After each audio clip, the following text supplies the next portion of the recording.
Senhor Deus, Pai, Criador dos céus e da terra, vamos dar, Senhor, início a mais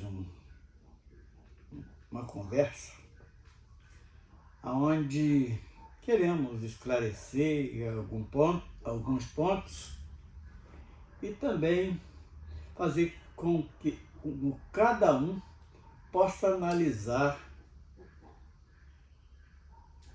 qual o tipo de religiosidade que ele está seguindo. Se tem aprovação de Deus, ou se é apenas um ato humano que sempre tem a origem enganosa, de experiências e muitas das vezes de ganância mesmo.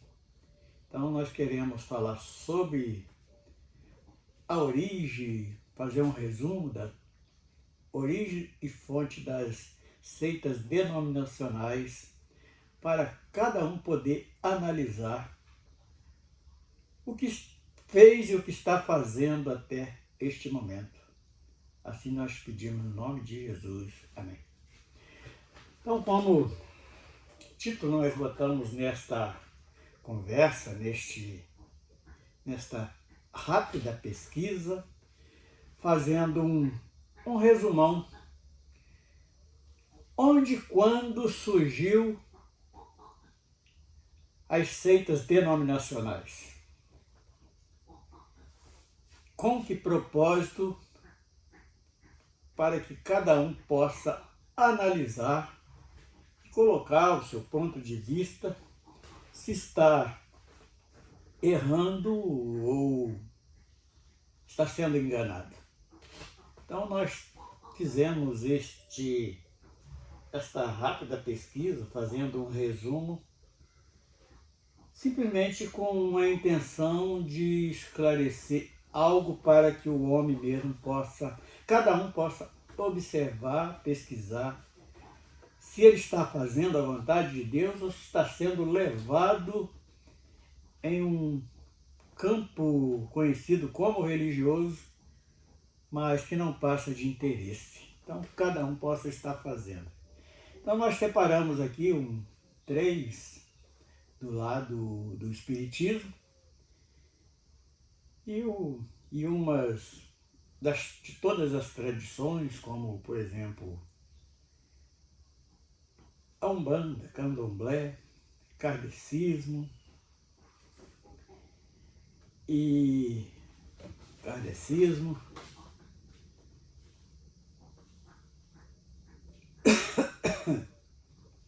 Budismo, o Islã,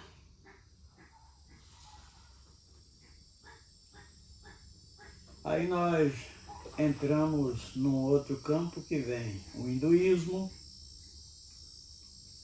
o catolicismo, e aí nós vamos dar uma ligeira passada em algumas denominações conhecidas como de crente. De onde surgiu, por quem e quando isso aconteceu. Então nós vamos começar uma pequena pesquisa. Sei que cada um destes elementos dá um discurso para mais de hora em cada ponto desse aqui.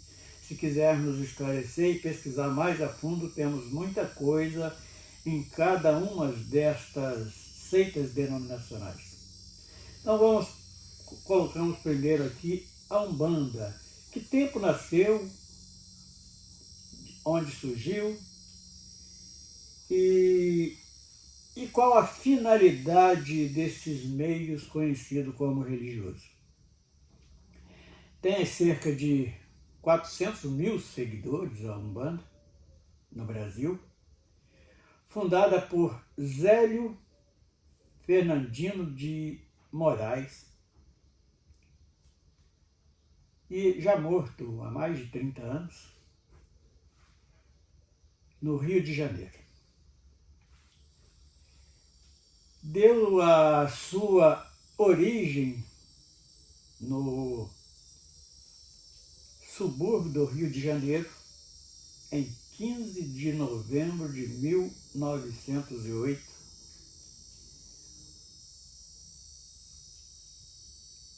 e venerando, a sua veneração baseado em quê? A sua prática. Trouxeram parte do catolicismo, misturaram com duas misturas de espiritismo, que é o kardecismo,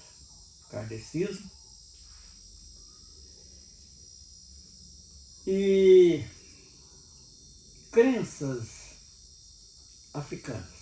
É um povo, porque nasceu no meio do povo escravo que tinha sido trazido aqui para o Brasil. Eles tinham aquele costume e nas suas reuniões eles criaram esta prática que deram o nome de Umbanda. Baseando na caridade, prestando culto aos orixás, quer dizer, é uma seita bem mística, onde faz uma salada de tradições religiosas. Tem fiado catolicismo, e se algum dia nos der desejo de fazer uma pesquisa mais ampla, nós vamos falar o significado da palavra Umbanda, as misturas que existem, e se estão agradando e se estão cumprindo o projeto de Deus. Se estão agradando a Deus e se estão no projeto de Deus. Então isso cabe cada um analisar dos seus seguidores se verdadeiramente estão fazendo a vontade de Deus, seguindo a doutrina de Cristo. Eles crença em Deus, mas isso não quer dizer nada que eles creem em Deus, porque a palavra é bem clara que até o diabo crê de maneira estupenda, que chega a estremecer, mas não obedece. É o mesmo caso destas seitas denominacionais. Pode até crer, falar em Deus, mas não obedece seus mandamentos, e quase de uma maneira geral. Baseado na caridade, prestação de culto aos orixás, conforme nós acabamos de dizer, e entidades como Preto Velho, Caboclo, Pombagira e daí por diante. Quem são os seguidores sabe muito bem o que é. Agora, depois do que pesquisamos um pouquinho acerca da Umbanda, vem o Candomblé, que vem a ser uma irmã ou prima, bem chegada, uma prima-irmã, faz parte da mesma família de seitas denominacionais.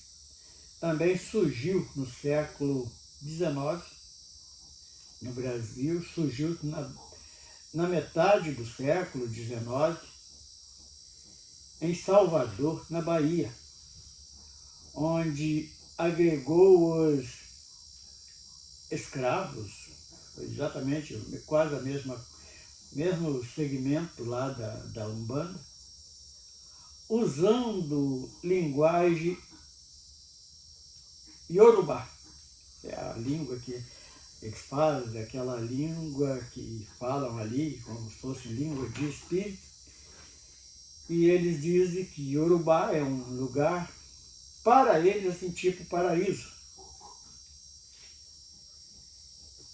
E qual é a vivência deles? O sincretismo religioso,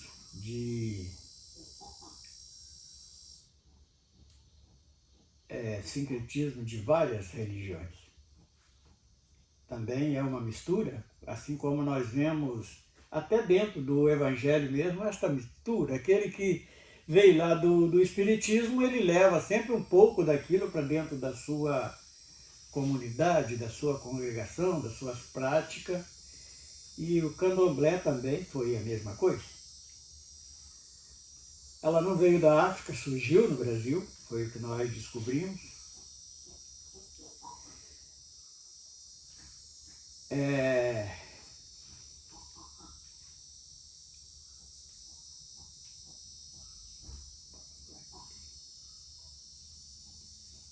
Não surgiu da África, surgiu da África Ocidental, como por exemplo Nigéria, Benin, Togo.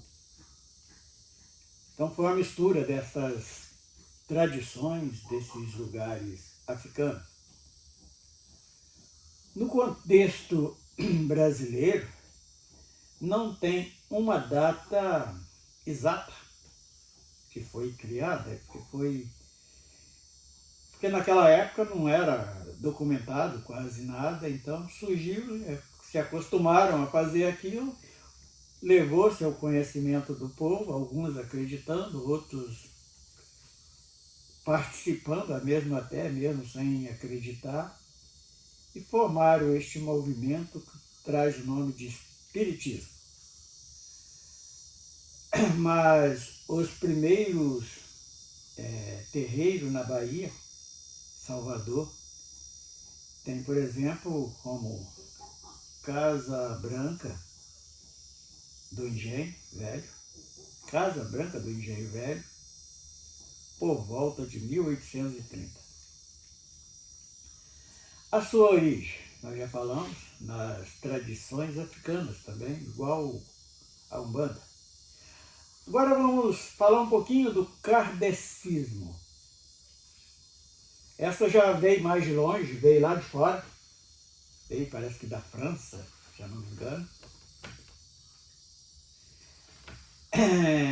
Também no século XIX foi a tua entrada aqui no Brasil, fundada por Allan Kardec, com caráter filosófico. Então eles velam muito pela filosofia e ideia de reencarnação. Então esse costume de reencarnação tem também os budistas. E quem era Allan Kardec? Sacerdote da região antiga da Gália. É fundamentado em quê? Filosofia, moral, reencarnação, justifica na caridade. Tudo ele leva este tipo de prática de obra para querer se justificar diante dos homens e diante de Deus. A caridade é ruim? Não. Claro que não é ruim. Mas o homem tem que ficar ciente que somente a caridade não dá salvação a ninguém. E a salvação que eles pregam não é a mesma que Jesus veio nos instruir, nos ensinar. Eles falam que o indivíduo nasce, vive aquela vida, depois morre, encarna em outro para ir se aperfeiçoando cada vez mais. Então, a sua teoria é esta, de cada passagem em um corpo diferente, ele vai se purificando. Então, é a ideia que nós descobrimos dos kardecistas. Sua crença, aperfeiçoamento na prática do bem.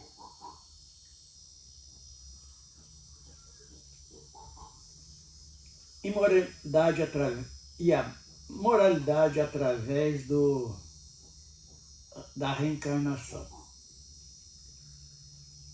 Jesus, para eles, é apenas um espírito.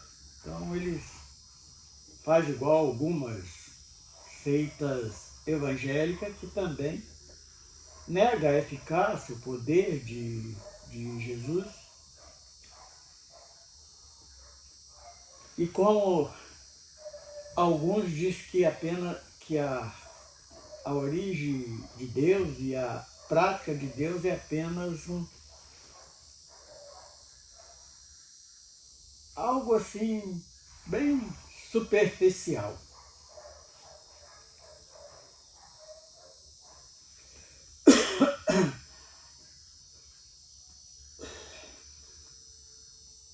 Jesus para eles é apenas um espírito. Eles dizem que é uma energia apenas. Agora vamos dar uma passadinha bem rápida no budismo, que tem muito a ver com o kardecismo. Surgiu na Índia antiga por volta do século VI a.C., com o príncipe Siddhartha Gautama. Deixou o luxo para buscar libertação, tornando-se em Buda. Então, é alguém que enjoou da maneira de ser, de prática dele, ele quis trazer uma mudança, e uma mudança que pegou e escravizou várias pessoas neste campo conhecido como religioso. Mas quando nós sabemos o que significa a palavra religião, nós descobrimos que não tem nada de religião. É apenas uma tradição. Pois se a palavra religião quer dizer religar, aquilo que foi desligado através do pecado.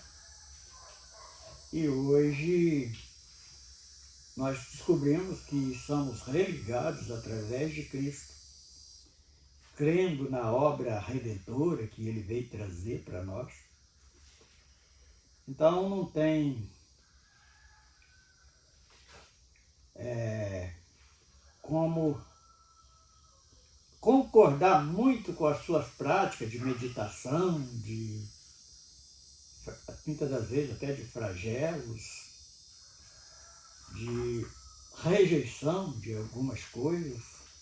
Então o budismo é baseado nisso. Pregação fala sempre sobre buscando uma iluminação suprema, mas só para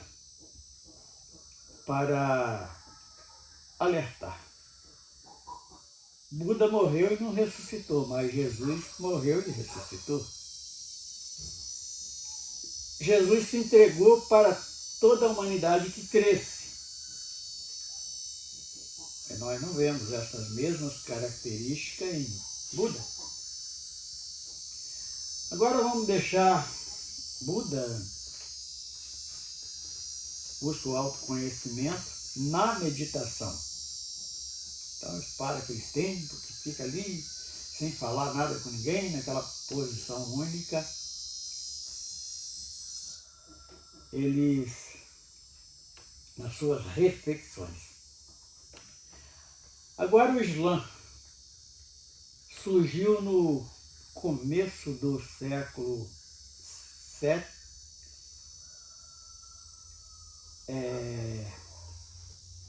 rapidamente se difundiu entre os povos da Arábia Árabe. Dissolvido no século X. Então foi assim, teve ali uma mudança. Por isso que eu disse que se quisermos saber mais, temos que pesquisar mais a fundo e descobrir quais são os significados, qual o benefício, quais são os malefícios, só em uma pesquisa mais profunda para descobrir. E quem foi o fundador do Islã, do islamismo? Maomé. Eles trazem o Ancorão como o seu guia de prática. Para eles é o único livro, é o tal do Ancorão. Ele dizia que recebera a revelação de Deus, que traz para eles o nome de Alá, por volta do ano 570 depois de Cristo. Maomé é encontrado na Bíblia? Não. Simplesmente a resposta é não.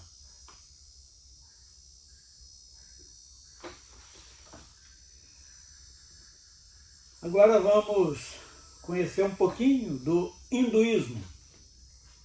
Também sabemos que é uma seita de prática oriental, também lá da Índia. Me parece, não tenho assim grande certeza, mas me parece que foi 3000 antes de Cristo. Vem dos povos arianos que habitaram na região do Irã. No meio de crenças surgiu o hinduísmo. Também nós podemos ver que surge de uma mistura. Alguém não concorda com uma coisa, mas concorda com outra, traz aquilo que ele concorda, acrescenta mais uma coisa e cria-se uma denominação. Nunca baseado na orientação de Deus, sempre traz como revelação, assim que surgem todas as seitas. Não é aquele chamado direto de Deus para realizar uma obra. Que chamado é esse que nós falamos? Por exemplo, Jesus, quando reúne os seus discípulos, ali tinha um propósito e um porquê e o que fazer. Geralmente, quando Deus chama, ele orienta e dá uma direção que não entra em contradição com a palavra de Deus, com as Escrituras Sagradas. O fundador foi uma fusão, mistura de crenças, qual nós. A sua adoração é ao o deus pagão também, por Brahma, também com várias divindades, como Vyas, Ishan e Genit. É uma mistura igual, mesma coisa do catolicismo, sendo que traz lá uns nomes das suas origens do Irã. Igual o catolicismo também, que começaram a fabricar santos, tudo com a intenção de prender pessoas, de ganhar dinheiro em cima daquilo, porque cada santo que eles criavam, eles inventavam um retrato ali entrando em contradição com os 10 mandamentos, e aquilo era vendido como amuletos, e com isso ganharam muito dinheiro. Deu-se início, depois de Cristo, então nós vamos, o catolicismo deu início no ano 313, e a partir daí foi acrescentado várias coisas que nós já falamos aqui várias vezes, matança de quem não concordava com a doutrina, inclusive foi um dos motivos que Martinho Lutero foi perseguido, porque não concordava com as indulgências que o Papa impôs sobre o povo. E também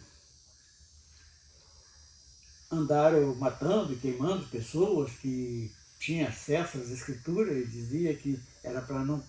E queimava até em praça pública, jogava as cinzas em rios. Diz que é para que aquela cinza não contaminasse a terra de todos aqueles que defendia que procurasse andar em um caminho correto. Então assim nasceu as igrejas protestantes através de Lutero, que foi uma das primeiras que ganhou o nome de protestante. Então, aí nasceu a luterana. Agora vamos à conhecida Igreja Batista. Foi através de um cidadão por nome de John Smith e Thomas Ellis. E em Amsterdã, em 1570. Quem era esse indivíduo? Era um clérigo. O que é um clérigo? Clérigo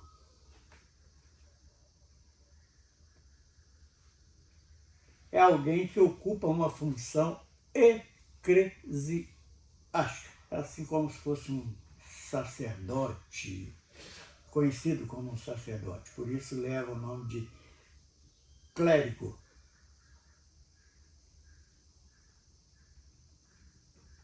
Agora vem a presbiteriana.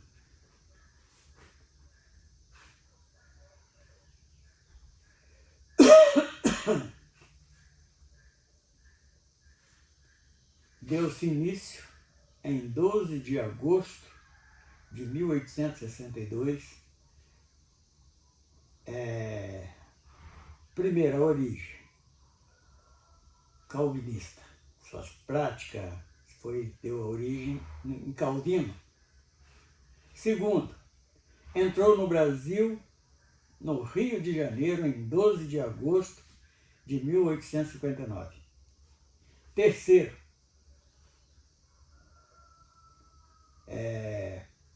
primeiro pastor no Brasil, José Manuel da Conceição. Nós estamos dando nome porque fica mais fácil para alguém que deseja pesquisar mais a fundo acerca desta organização que traz o nome de Igreja Batista, ou Presbiteriana. Igreja Presbiteriana. Desculpa aqui. Em quarto, o pai da Presbiteriana, John Keynes, um escocês. E as neopentecostais, como surgiu?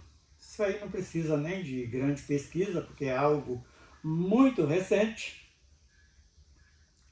que foi ali dos anos 60 para os anos 70, que surgiu esses movimentos neopentecostalistas, que tem uma grande ligação com a igreja de Laodiceia, que está no Apocalipse.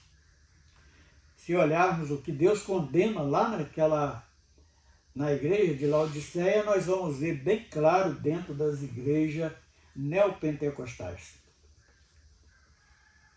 Nasceu nos anos 60 nos Estados Unidos da América e no Brasil, anos 70, quando entra no Brasil. Então, 10 anos depois. Aí agora nós entramos mais uma vez sobre as igrejas evangélicas. Quando se deu início? Através da revolta de Martinho Lutero, onde tentaram matar por 3 vezes e aquele príncipe alemão sequestrou ele para não ser morto, levou para o seu palácio, ali onde ele pôde traduzir a Bíblia, e através disso nasce a luterana, e as outras vieram a partir da luterana. Então é algo bem novo, que alguém, essa aqui é a obra que deu início lá nos Atos dos Apóstolos. Teria que ser, mas não é. Eles usam as Escrituras, faz igualzinho os fariseus, para incutir na mente de alguém a sua ideia, traz com o nome revelação, E assim surgem seitas trabalhando não para a salvação de vida, mas para a condenação, porque aquele que é guiado por um cego, ambos cairão na cova. As Escrituras, bem. Então, deu-se no século, através de Martinho Lutero, no século XVI, através de Martinho Lutero, que deu a origem ao protestantismo, que foi originado de quê? Da Igreja Católica. Assembleia de Deus. Nós sabemos que aqui no Brasil ela deu entrada em Belém, através de 2 missionários. É algo bem relatado, que não precisa nem estar repetindo, que é algo muito difundido no meio do povo. Cerca de 130 anos, 120 e poucos, 130 anos atrás, no Brasil.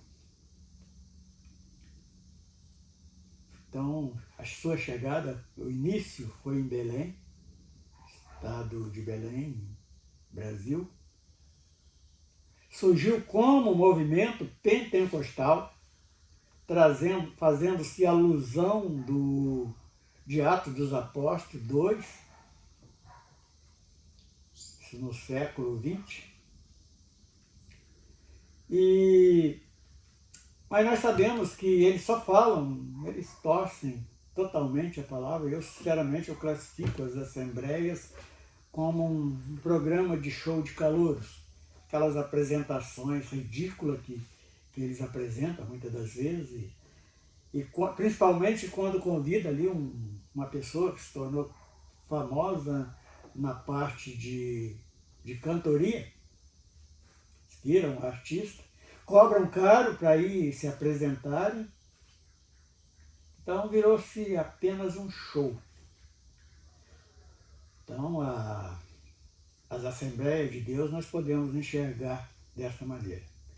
Aí também vem o Adventismo, que tem, parece que são irmãos, Adventista e Testemunha de Jeová, tudo baseado nas leis judaicas. Ali negam Cristo por causa do dia de sábado. Então, assim, os adventistas. Baseia-se apenas muito em coisas do judaísmo e crê na profecia de uma profetisa por Ellen White. Só para deixar uma reflexão, quem é esta Ellen White? Ela é aquela que trouxe várias revelações que o mundo ia acabar e não se cumpriu nenhuma das suas revelações. Então é esta que a adventista é baseada exatamente nesta mulher mentirosa.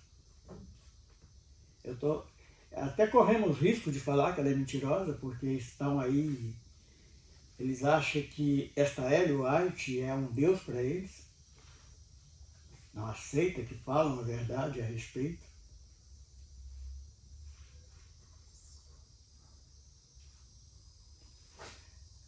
Então veio por volta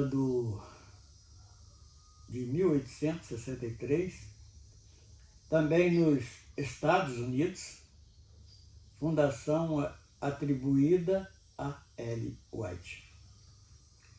Chega no Brasil em 1863. Foi a sua chegada aqui no Brasil.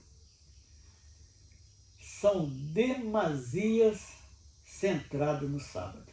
Então, o sábado para eles é mais importante do que o próprio Cristo, que veio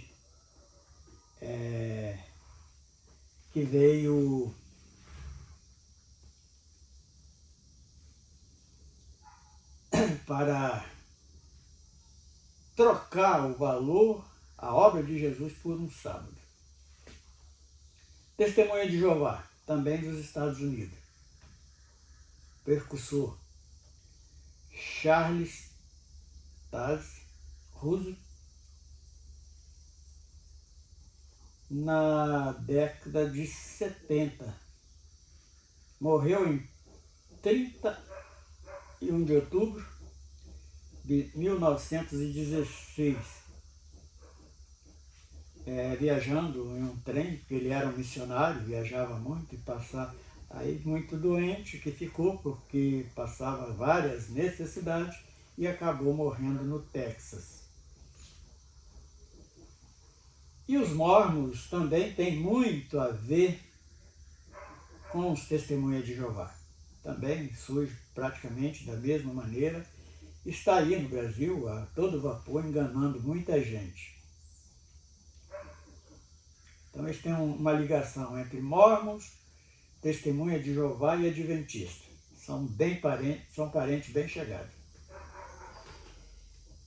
E o que deveria ser, só para encerrarmos esta conversa, esse resumo que estamos fazendo acerca de algumas denominações, existem muitas outras, mas trouxemos algumas mais difundidas nos dias de hoje.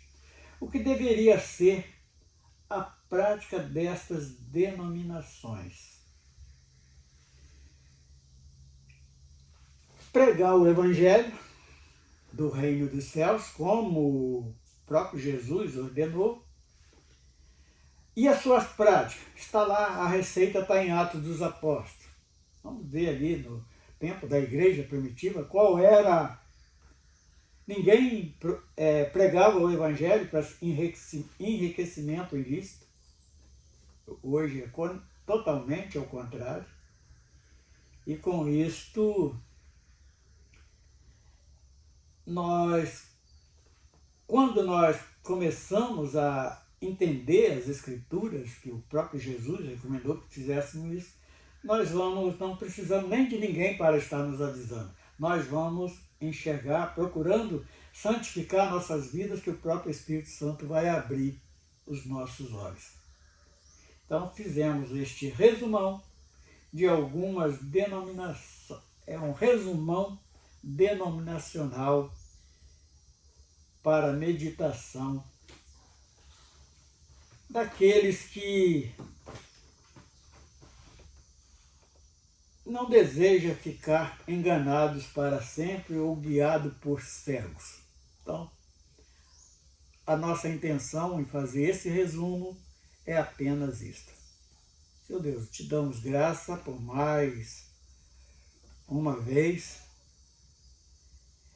falar de alguma coisa que leva a um grande sentido, que nos traz um despertamento. Obrigado, meu Deus. No nome do Senhor Jesus. Amém.